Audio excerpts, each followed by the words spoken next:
Right now, this is Ticker News Insight. Hello and welcome back to Ticker News Insight, where we are looking to focus on the best of business with some very clever people joining us from all around the world. I'm Mike Loader, and to our latest story for the moment. And as the young orphan boy Oliver once famously asked for more, the sales doctor and founder Ingrid Maynard says she is noticing a disturbing trend in the propensity for Gen Z to ask for more in the form of pay rises, without any propensity to link pay increases to the value they deliver, the business or organisation that they're working for. Essentially, give me more because I want more. With businesses still struggling and a tight labour market, how can businesses actually deal with such issues as they are ongoing? Let's bring Ingrid in to find out. Good to see you as always. Hello. Hi, welcome back to the program. So Ingrid, how tough is the labour market at present for businesses, particularly those that rely on younger workers who actually might be pushing this agenda a little bit more and more?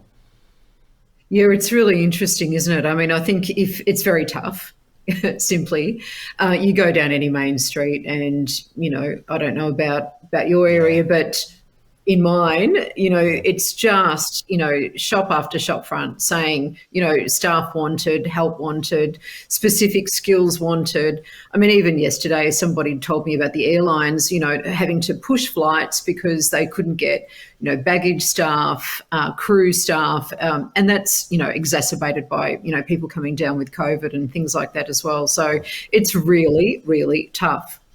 Yeah, so as an employee, should you consider the value that you're bringing to an organisation before asking for a pay rise? I know amongst friendship groups that I've seen in the past, people sort of, they get each other geared up, you should be earning more, you should be doing this, go on, ask your boss. And they sort of create this whirlwind of excitement without reflecting on what they're bringing and I guess how they can help the company, I suppose. Is that something you sort of understand?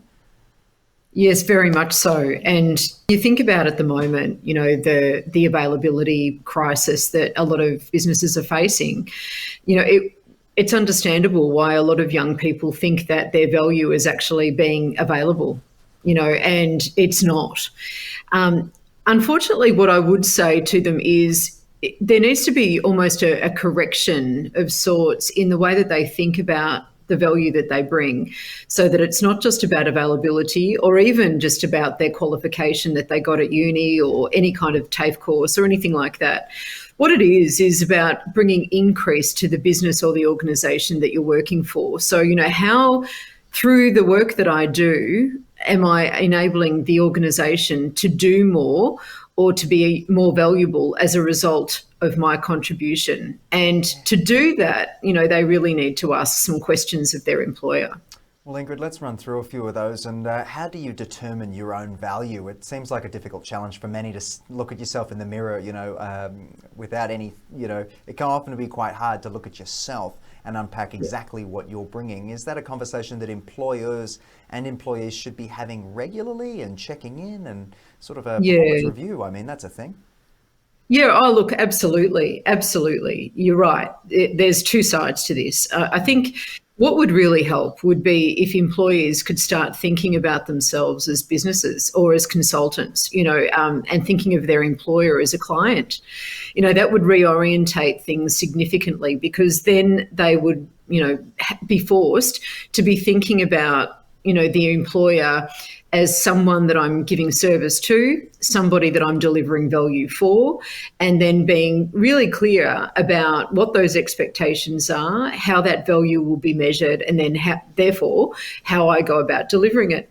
And then the other side of the coin there is what employers need to do. And I think that there's been, a drawback from a lot of employers, and particularly small businesses that don't have HR departments to do a lot of this hard or heavy lifting for them.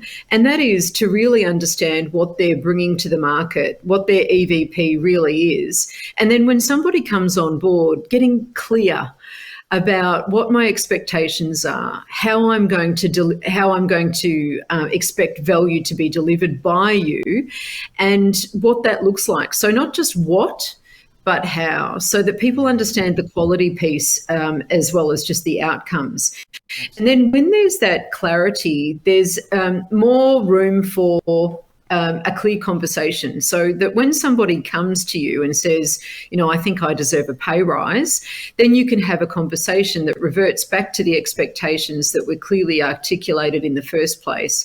And then there can be a measure of performance and a some sort of conversation that is real for both parties. Action. Yeah, hopefully leads to action as well. But Ingrid, that's all the time I've got for you today. It's an interesting topic. Hopefully we can reconnect, unpack it a bit further, because I know it's something our audience is definitely keeping a close eye on. But thank you so much for your time, as always.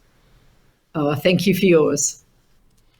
And of course, thank you to all of you for watching. I hope you've learned something from our discussion today. I've been your host, Mike Loader, and be sure to head to tickernews.co for more. See you soon.